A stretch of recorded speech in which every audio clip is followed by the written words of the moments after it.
الحمد لله الحمد لله نحمده ونستعينه ونستغفره ونؤمن به ونتوكل عليه ونعوذ بالله من شرور أنفسنا ومن سيئات أعمالنا من يهده الله فلا مضل له ومن يضلله فلا هادي له الله أكبر الله أكبر لا إله إلا الله والله أكبر ولله الحمد ونشهد أن لا إله إلا الله وحده لا شريك له ونشهد أن سيدنا ومولانا محمدا عبده ورسوله الذي أرسل بالحق بشيرا ونذيرا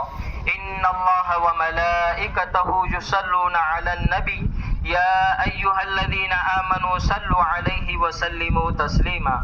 اللهم صل وسلم وبارك على سيدنا محمد وعلى آله وأصحابه وأتباعه أجمعين إلى يوم الدين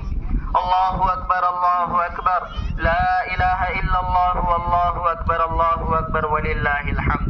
خصوصا على أمير المؤمنين سيدنا أبي بكر الصديق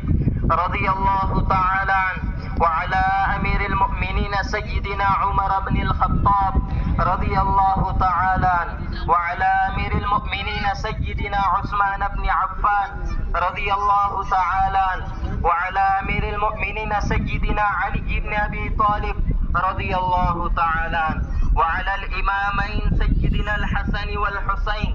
رضي الله تعالى عنهما وعلى أمهما سيدة النساء فاطمة الزهراء رضي الله تعالى عنها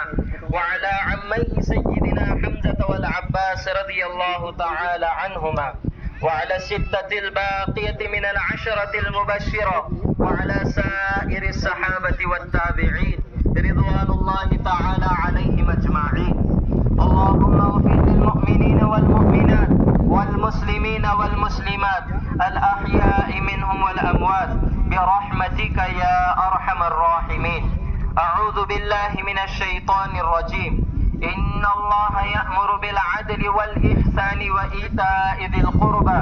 وينهى عن الفحشاء والمنكر والبغي يعظكم لعلكم تذكرون اذكروا الله يذكركم وادعوه يستجب لكم ولذكر الله تعالى أعلى وأولى وأعز وأجل وأهم وأتم وأعظم وأكبر